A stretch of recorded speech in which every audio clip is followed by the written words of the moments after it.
திருநள்ளாறு சனிப்பெயர்ச்சி வாக்கியப்படி நடக்கக்கூடிய சனிப்பெயர்ச்சி. இந்த சனிப்பெயர்ச்சியால் திருமண யோகங்கள், தடைப்பட்ட திருமணங்கள், தள்ளி போன திருமணம், செகண்ட் மேரேஜஸ்க்கெல்லாம் எவ்வளோ அலையன்ஸ், எவ்வளோ பரிகாரங்கள் நம்ம சொல்லி கொடுத்துருக்குறோம். அதே போல் இந்த 7.5 சனியினால் அல்லது இந்த சனிப்பெயர்ச்சியினால் மெயினாக உத்தியோக மாற்றங்கள், ஜாப் சேஞ்சஸ், இடமாற்றங்கள். சனி வந்துட்டார்னு கேள்விப்பட்டாலே அவங்கவுங்க பேக் எடுத்துன்னு கிளம்ப ஆரம்பிச்சிருவாங்க. அப்போ அதை போல இடமாற்றங்கள், வேலை மாற்றங்கள், தொழில் மாற்றங்கள், கடன் சுமைகள், உங்களுக்கு இருக்கக்கூடிய லோனை கொஞ்சம் கடன் நீங்கள் கேட்ட இடங்களில் ரொம்ப எளிமையாக ஈஸியாக கேட்ட கடன் பணம் உங்களை சேரும்.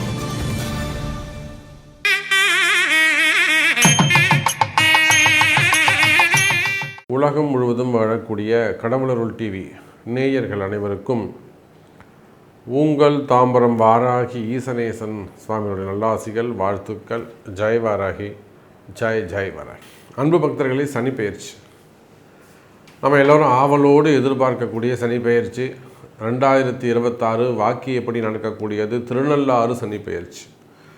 அப்போது இது நாள் வரையிலுமே கூட திருக்கணிதத்தின்படி ஏற்கனவே சனி பயிற்சி நடந்து போச்சு. கும்பராசிலிருந்து மீனராசிக்கு சனி பகவான் பயிற்சி அடைஞ்சிட்டார். இருந்தாலும் ஒரு சில குழப்பங்கள் இருந்தது. கம்ப்ளீட்டாக சனி பயிற்சி முடிஞ்சுதா இல்லையா அப்படிங்கிற ஒரு கம்ப்ளீஷன் இல்லாமல் இருந்தது. ஸோ இனி அந்த டவுட் வேண்டாம். இப்போ சனி பயிற்சி எப்போ நடக்குது அப்படின்னு பார்த்தீங்கன்னாக்கா 2026 6/3/2026 மார்ச் மாதம் 6ஆம் தேதி காலை 8:25 மணிக்கு எல்லாம் வல்ல சனி பகவான் புரட்டாதி நட்சத்திரம் 3வது பாதத்திலிருந்து புரட்டாதி நட்சத்திரம் 4வது பாதம் கும்பராசியிலிருந்து மீனராசிக்கு பயிற்சி அடைகிறார். சுபம். அப்போது யாராக இருந்தாலும் இந்த லாஸ்ட் 1 இயராக பிறந்த குழந்தைகளுக்கெல்லாம் ஒரு கன்ஃபியூஷன் இருந்தது. திருக்கணிதப்படி ஜாதகம் எழுதுனா சனி மீனத்தில் இருப்பார், வாக்கியப்படி ஜாதகம் எழுதுனா கும்பத்தில் சனி இருப்பார். அப்போ இந்த மாதிரி நிறைய குழப்பங்கள் இருந்தது. ஸோ இனிமேல் குழப்பங்கள் வேண்டாம், ஒரே கருத்தோடு இருக்கலாம். சனிப்பெயர்ச்சி மார்ச் 6ஆம் தேதி திருநள்ளாறு சனிப்பெயர்ச்சி, வாக்கிய சனிப்பெயர்ச்சி நடக்குது. அப்போது இந்த சனிப்பெயர்ச்சியால்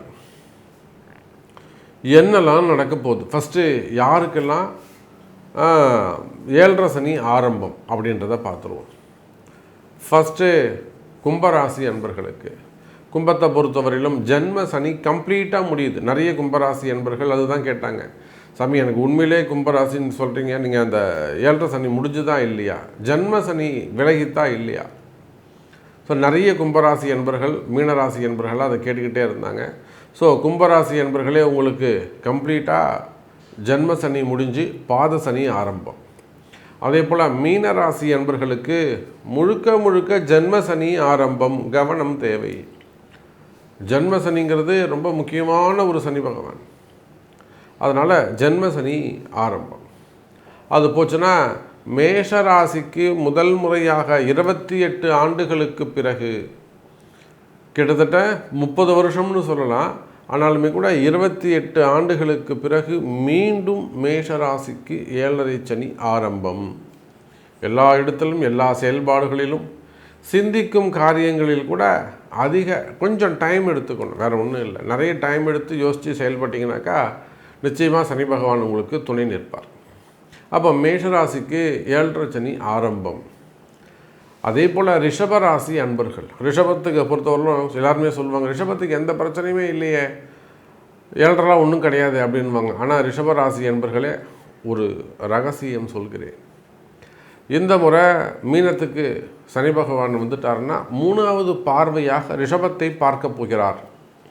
இந்த பார்வையினால் 80% ரிஷபராசி அன்பர்களுக்கு நல்ல மேன்மை ஏற்படும். பணவரவு, தனவரவு, யோகங்கள், அற்புதமான நல்ல யோகங்கள் ஏற்படும். ஒரு சிலருக்கு மட்டும் யாருக்கெல்லாம் அந்த தசாபுத்தி நல்லா இல்லாமல் இருக்கோ, பலவீனமான தசாபுத்திகள் நடக்குதோ, அசுபர்களுடைய தசாபுத்தி நடக்குது, ஒரு 20% மட்டும் எச்சரிக்கையாக கவனமாக இருந்தால் போதுமானது, அவ்வளோதான். அப்போ ரிஷபராசி அன்பர்களுக்கும் இந்த சனி பயிற்சியால் தாக்கங்கள் உண்டு. ரைட். ரிஷபத்திற்கு பிறகு சிம்ம ராசிக்கு அஷ்டம சனி, கன்னி ராசிக்கு கண்டக சனி. சிம்மம் கன்னி இவங்க 2 பேருக்குமே அஷ்டம சனி கண்டக சனி ஆரம்பம். அதே போல் தனுசு ராசி என்பர்களுக்கு அர்த்தாஷ்டம சனி 4-10 தொழில் சமாச்சாரத்தில் தொழில் விஷயங்களில் அவங்க கவனமாக இருக்க வேண்டும். ஸோ இது 7.5 சனி ஆரம்பம். யாருக்கெல்லாம் ரிலீஸ் ஆகுறாங்க, இந்த 7.5 சனிலேருந்து யாரெல்லாம் விடுபடுறாங்க? ஃபஸ்ட்டு எடுத்தோம்னாக்கா மகர ராசி என்பர்கள். இந்த பொங்கல் இந்த வரக்கூடிய எல்லா பண்டிகையும் மகர ராசிக்கு தான் சூப்பராக இருக்க போகுது. ஏன்னா மகர ராசி என்பர்கள் இனிமேல் 30 வருஷத்துக்கு பிறகு தான் அவங்களுக்கு இந்த 2வது சனி ஆரம்பிக்க போகுது. அதனால் மகர ராசி என்பர்கள் டோட்டலாக இந்த சனி பயிற்சியிலேருந்து வெளியில் வந்துடுறாங்க. அதே போல் கடகராசி என்பர்கள் இந்த அஷ்டம சனிலேருந்து கம்ப்ளீட்டாக வெளியில் வந்துடுறாங்க. மிதுன ராசி என்பர்களுக்கும் கம்ப்ளீட்டாக இந்த சனி தோஷத்திலிருந்து இவங்க கம்ப்ளீட்டாக வெளியில் வந்துடுறாங்க. அதே போல் விருச்சக ராசி என்பர்கள் அவங்களும் அந்த அர்த்தாஷ்டம சனியிலிருந்து கம்ப்ளீட்டாக வெளியில் வந்துடுறாங்க. ஸோ மிதுனம், கடகம், விருச்சகம், இந்த மகரம், இந்த 4 ராசி என்பர்களும் டோட்டலாக கிளியர் ஆகிடுறாங்க. மார்ச் 6ஆம் தேதி நடைபெறுகின்ற இந்த சனி பெயர்ச்சி 12 ராசிக்கும் எப்படி எந்தெந்த இடத்துக்கு எந்தெந்த சனி பகவான் வராருன்றதை பார்த்துட்டோம்.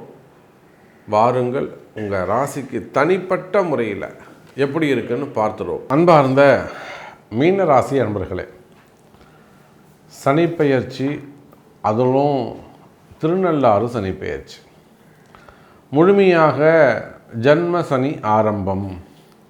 பொதுவாக அந்த மீனராசிக்கு 7.5 சனி மாதிரியே தெரியல, அதுதான் உண்மை. ஏன்னா மீனராசியில் நமக்கு தெரிஞ்சு எத்தனையோ பெரிய தொழில் செய்யக்கூடியவங்க, பெரிய நபர்கள், அதே சமயத்தில் உயர்ந்த பதவியில் இருக்கக்கூடியவங்க, அரசியல் நண்பர்கள், டாக்டராக இருக்கக்கூடியவங்க, ஹாஸ்பிட்டல்ஸ் வச்சு நடத்தக்கூடியவங்க, கார்ப்பரேட் நிறுவனங்கள், வெளிநாடுகளில் பிஸ்னஸ் பண்ணக்கூடியவங்க, கார்ப்பரேட் நிறுவனங்களாக இருக்கக்கூடியவங்க, ஏன் இங்கே பெங்களூர், ஹைதராபாடு, புனே போன்ற மாநிலங்களில் கூட, இந்தூர் போன்ற மாநிலங்களில் கூட, ஹிமாச்சல் பிரதேஷ், குஜராத், அப்போ இங்கெல்லாம் கூட ஒரு பிஸ்னஸ் பண்ணக்கூடியவங்க. மீன ராசியில் நமக்கு நிறைய பிஸ்னஸ் பீப்புள்ஸ் நல்லாவே நம்மகிட்ட நெருங்கி பழகக்கூடியவர்கள். அப்போ முதல் சனி உங்களை ஒன்றும் செய்யலை, பெருசாக எந்த டிஸ்டர்பும் பண்ணலை. ஓரளவுக்கு யாருக்கெல்லாம் இந்த ஜாதகம் பலமாக இருந்து தசாபுத்திகள் சிறப்பாக இருந்ததோ அவங்களுக்கு எந்த பிரச்சனையும் இல்லை. அவங்களுக்கு சனி பயிற்சி நடந்ததை 7.5 சனி நடக்கிற சுவடே இல்லை, அந்த திங்கிங்கே இல்லை, அந்த எண்ணமே நமக்கு 7.5 சனி நடக்குதுங்கிற எண்ணமே அவங்களுக்கு இல்லை. அப்போ யாருக்கெல்லாம் இந்த 7.5 சனியால் பாதிப்பு ஏற்பட்டதுன்னா, இந்த ஜாதகம் பலவீனமாக இருப்பது, மீன ராசியில் அசுப கிரகங்கள் உட்கார்ந்துருப்பது, 6-8-12 கூடியவங்க சந்திரனோடு சேர்ந்து இருப்பது, இல்லை ராகு, மீன ராசியில் சந்திரன் ராகு இருப்பது, இல்லை மீன லக்னம் மீன ராசியாக இருந்து கூட சூரியன் இருப்பது. அப்போ ஒரு ஜாதக பலம் இல்லாமல் அல்லது ஒரு அசுபருடைய தசாபுத்தி எங்கே நடக்குதோ அவங்க பூரா போய் சிக்கலில் மாட்டிப்பாங்க. அப்போ தசாபுத்திகள் சிறப்பாக ஜாதக பலமாக வலுவாக இருக்குமே, ஆனால் அவங்க அந்த மீன ராசியெல்லாம் சூப்பராக இருக்கிறாங்க. ஜாதகம் பலம் இல்லாதவர்கள் மட்டும் பாதிக்கப்படுகிறார்கள். இப்போது இந்த 2 பேருமே கிளப் பண்ணி நம்ம ஒன்றா சேர்ந்து ராசியை பார்ப்போம். இந்த நடக்கக்கூடிய ஜென்ம சனி இவங்க இருவருக்குமே, ஏற்கனவே கஷ்டப்பட்டேன்னு சொல்லவங்களுக்கும், ஏற்கனவே நான் நல்லா இருக்கிறேன் அப்படின்னு சொல்ல இவங்க இருவருக்குமே உலகம் முழுவதும் வாழக்கூடிய எனதருமை மீன ராசி என்பவர்களை, நீங்கள் ஆண்களாக இருக்கலாம், பெண்களாக இருக்கலாம், ஏற்கனவே நிறைய கஷ்ட நஷ்டங்களில் இருக்கலாம், கடன் சுமைகள், கடன் பிரச்சனைகளில் இருக்கலாம், நிறைய பணத்தை மிஸ் பண்ணிட்டேன். நமக்கு தெரிஞ்ச ஒருத்தர் சினிமா இண்டஸ்ட்ரியில் இருக்காங்க, கிட்டத்தட்ட ஒரு 30 கோடி ரூபாய் லாஸ் பண்ணிட்டாங்க. ஆனால் அவங்க இன்னும் கூட அதை கம்ப்ளீட் பண்ண முடியல அந்த ஃபிலிமை. ஸோ இன்னும் பெண்டிங் இருக்குது, நிறைய லாஸ். தொழில் தெரியல, பிஸ்னஸ் பண்ணல, ஏமாற்றிட்டாங்க. அதே போல் பிஸ்னஸ் பண்ணுறேன்னு சொல்லிட்டு நிறைய பணத்தை கொடுத்து ஏமாறுவது, நம்பிக்கையின் அடிப்படையில் கொடுத்து ஏமாறுவது, மெயினாக ஏமாற்றங்கள். அப்புறம் காம்ப்ரமைஸ் பண்ணுறது, ஹெல்ப்புக்குன்னு கொடுக்கறது, இப்படியெல்லாம் பல துன்பங்களில் கஷ்டப்பட்ட மீன ராசி அன்பர்களே. வர வேண்டிய பணங்காசு இருக்குது சாமி, நிறைய பணங்காசு வர வேண்டியது இருக்குது, கமிட்மெண்ட் நிறைய இருக்குது, கொடுக்க வேண்டிய பணங்காசுகள் அதிகமாக இருக்குது, லோன் சம்மந்தப்பட்ட, அதாவது கடன் சுமைகள் சம்மந்தப்பட்ட பிரச்சனைகள் அதிகமாக இருக்குது, இப்படியெல்லாம் கஷ்டப்படக்கூடிய மீனராசி என்பர்களே, நீங்கள் யாராக இருந்தாலும், வேர்ல்டு வைடு உலகத்தில் நீங்கள் எந்த மூலையில் இருந்தாலும் கவலை வேண்டாம். மீன ராசி அன்பர்களே, இந்த சனி பயிற்சி உங்களுக்கு சிறப்பாக இருக்கும். இந்த ஜென்ம சனி உங்களுக்கு சிறப்பானதாக இருக்கும். மெயினாக உடல்நிலை ஆரோக்கியம் அதிகரிக்கும். ஆரோக்கியம் சிறப்பாக இருக்கும். ஆரோக்கியத்தில் நல்லா தலை நிமிர்ந்து நடக்கலாம். அதே சமயத்தில் மன கஷ்டங்கள் விலகும், மன குழப்பங்கள் விலகும். இன்னும் சொல்லப்போனால் எனதருமை மீனராசி என்பர்களே, ஒரு ஆப்ரேஷன் நடந்திருக்கு. எனக்கு 2-3 ஆப்ரேஷன் நடந்திருக்கு. ஹார்ட் ஆப்ரேஷனாக இருக்கலாம், கிட்னி சம்மந்தப்பட்டதாக இருக்கலாம், கேன்சர் சம்மந்தப்பட்டதாக இருக்கலாம், போன் சம்மந்தப்பட்டது, பிளட் ரிலேட்டடாக வரக்கூடிய பிரச்சனைகள், அடிவயிறு சம்மந்தப்பட்ட பிரச்சனைகள், குடல் சம்மந்தப்பட்ட பிரச்சனைகள், அல்லது பேக் அப்படின்னா அந்த சொல்கிறவங்கள யூட்ரஸாக இருக்கலாம், அல்லது பித்தப்பையாக இருக்கலாம். அப்போ உடல்நிலை ஆரோக்கியத்தில் பிரச்சனைகள் இருக்குமே ஆனால் கவலை வேண்டாம் மீனராசி என்பர்களே. அதெல்லாம் இப்போது இம்ப்ரூவ் ஆகும். ஆரோக்கியம் அதிகரிக்கும். ஆயுள் பாவம் சிறப்பாக இருக்கும். நல்லா இருப்பீங்க, கவலைப்படாதீங்க, தைரியமாக இருங்க.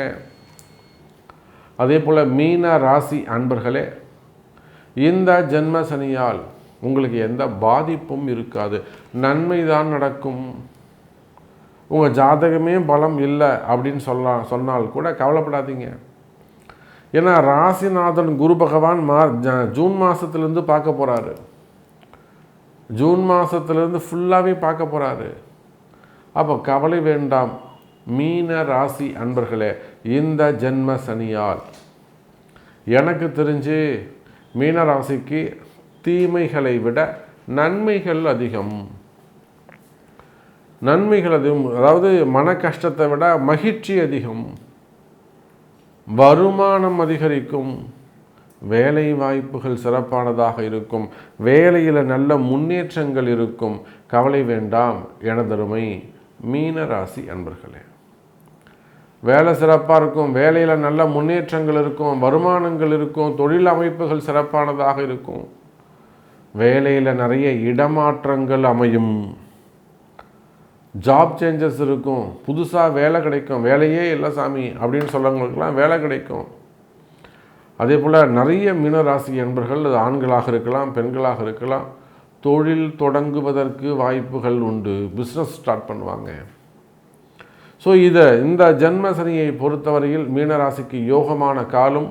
குறிப்பாக உடல்நிலை ஆரோக்கியம் சிறப்பானதாக இருக்கும். நல்லது நடக்கும். அப்போது நீங்கள் சொன்னதெல்லாம் கரெக்டுங்க சாமி. இப்போ எனக்கு இந்த மாதிரி ஒரு ட்ரபுள் இருக்குது, நான் இந்த மாதிரி ஒரு கஷ்டத்தில் இருக்கேன், லோன் ப்ராப்ளத்தில் இருக்கேன், வர வேண்டிய பணங்காசு இருக்குது, சம்திங் ப்ராப்ளம், எனக்கு ஒரு நிம்மதி வேணும், எனக்கு கிடைக்குமா அப்படின்னு ஸ்பெசிஃபிக் கொஸ்டின்ஸ் இருக்குமே. ஆனால் அதுக்கு உங்கள் பிறப்பு ஜாதகம் பேசும். பிறப்பு ஜாதகம் தான் முக்கியம். அப்போ ஓவராலாக நான் இந்த மீனராசிக்கு என்ன சொல்ல வரேன்னா, நீங்கள் ஒரு பரிகார ராசியாக அமைகிறீர்கள் ஜென்ம சனி. அப்போ நிச்சயமாக பரிகாரத்தில் நீங்கள் பரிகாரம் செய்து கொள்ள வேண்டியது அவசியம்.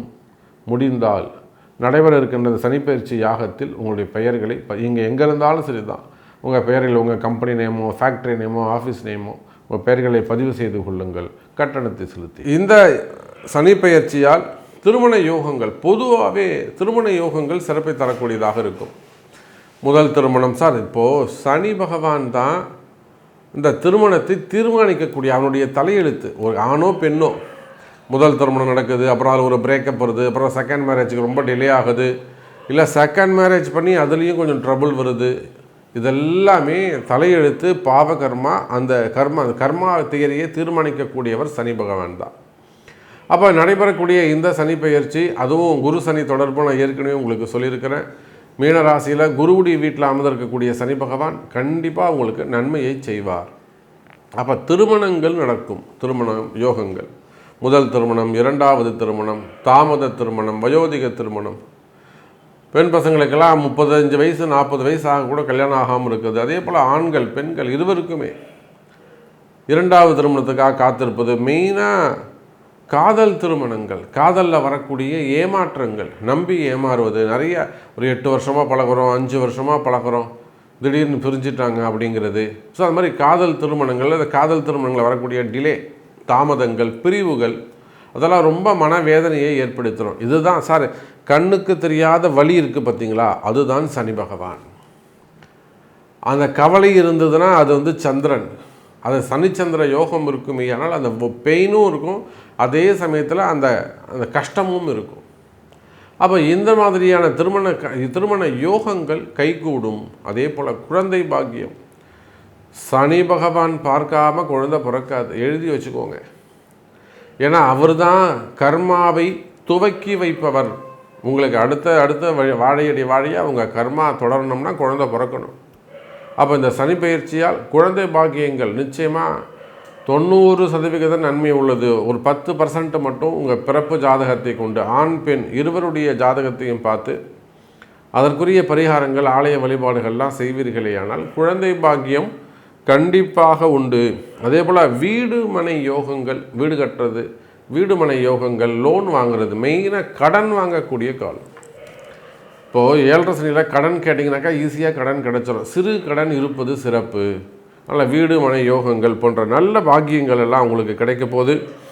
ஸோ உலகம் முழுவதும் வாழக்கூடிய என் அன்பு பக்தர்களே, இந்த சனிப்பெயர்ச்சியால் 90 to 95% உங்கள் எல்லாருக்குமே சிறப்பாக இருக்கும். உங்களுடைய கஷ்டங்கள் எதுவாக இருந்தாலும் உங்களுடைய பிறப்பு ஜாதகம் பேசும். ஸோ உங்கள் கஷ்டம் கிளியர் ஆகணும் அப்படின்னாக்கா நிச்சயமாக உங்களுடைய பிறப்பு ஜாதகம் பார்க்கணும். பார்த்து தான் இந்த சமயத்தில் நீங்கள் எந்த மாதிரியான வழிபாடுகள், எந்த தெய்வத்தை நீங்கள் கையில் எடுக்கணும், அதிகமான எந்த தெய்வத்தை நீங்கள் வழிபாடு செய்யணும் என்ப ரகசியங்களை அறிந்து, ஜோதிட ரகசியங்களை அறிந்து அல்லது உங்கள் பிறப்பு ரகசியங்களை அறிந்து வழிபாடு செய்வீர்களே ஆனால் நீங்களும் வெற்றியாளராக வலம் வரலாம் என்பதை தெரிவித்துக்கொண்டு மீண்டும் ஒரு அற்புதமான பதிவில் சந்திக்கிறேன். நன்றி, நமச்சிவாயம். ஜெய் வராகி, ஜெய் ஜெய் வராகி. கடவுள் அருள் டிவியை பார்த்தமைக்க நன்றிகள். மேலும் இது போன்ற தகவல்களை தெரிந்து கொள்ள கடவுள் அருள் டிவியை சப்ஸ்கிரைப் செய்யுங்கள். மறக்காமல் பெல் ஐக்கானை கிளிக் செய்யுங்கள்.